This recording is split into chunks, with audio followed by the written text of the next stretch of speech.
Gerry Soejatman. He is an aviation analyst and joins us now from the Indonesian capital, Jakarta. Gerry, good to have you on the show.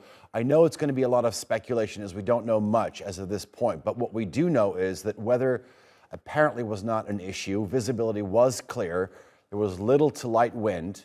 We know that there was no distress call from inside of the cockpit, but more importantly, when you look at sort of video that was captured both from inside and outside of the plane was banking left, and then all of a sudden it loses control. It seems that there could have been a problem with some of the surfaces of the wing's aircraft, whether it's the main wing or the tail.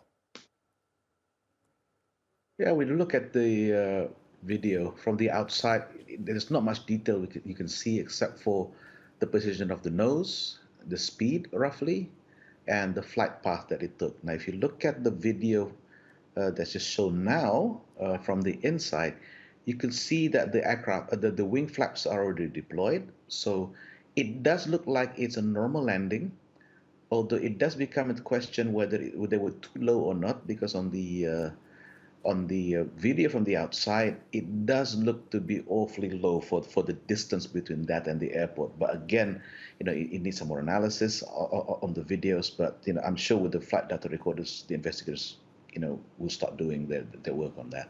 Gerry, tell me this. I mean, when everybody gets on a plane, we often get a message from either the cabin chief or the pilot asking us to sort of put our phones into airplane mode.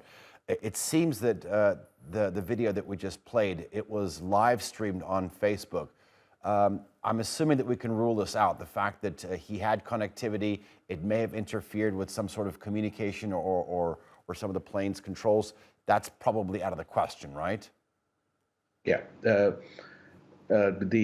signals the frequencies that are used by cellular phones these days do not interfere like the early days with when we used the first generation GSM and all that. So yeah, we're always told not to switch on our phones. It's not because it interferes. It's actually to get us focused with the situation around us in a critical phase of flight, like takeoff and landing. So when there is an emergency, unfortunately, this one doesn't seem to be survivable. But when there is a survivable event, a survivable mishap, you need to be on your guard. And that's why airlines don't want you to be on your phones during takeoff and landing. Okay. Generally, I think if you ask sort of the general flyer out there, they're probably more comfortable with jet airplanes compared to turboprops. This ATR-72 is a turboprop. It's a 15-year-old aircraft. Do we know the maintenance record of this particular plane and the general safety record of ATR-72s in general?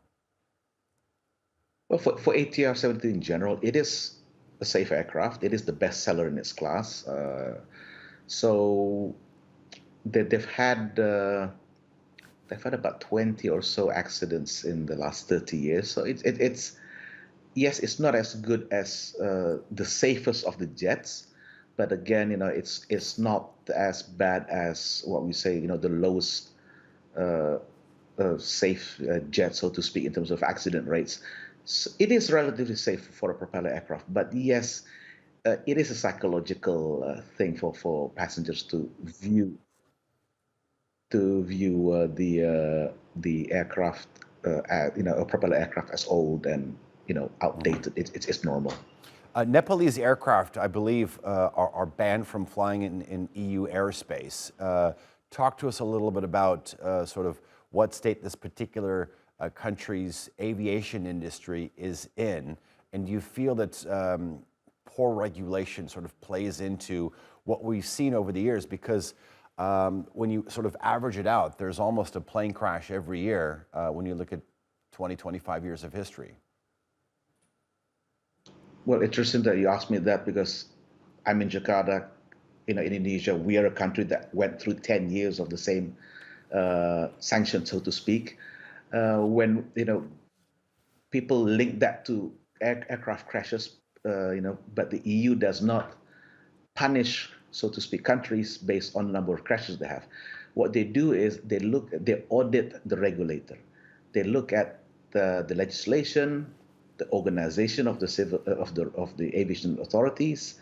They look at licensing, airworthiness, accident investigation, whether the organization is independent enough. So those are the things that I look at. So it's more of a quality assurance measure. Now, when you fail or you have one of those parts that's severely inadequate, then the EU would move in and say, okay, nope, we're going to ban you until that is improved.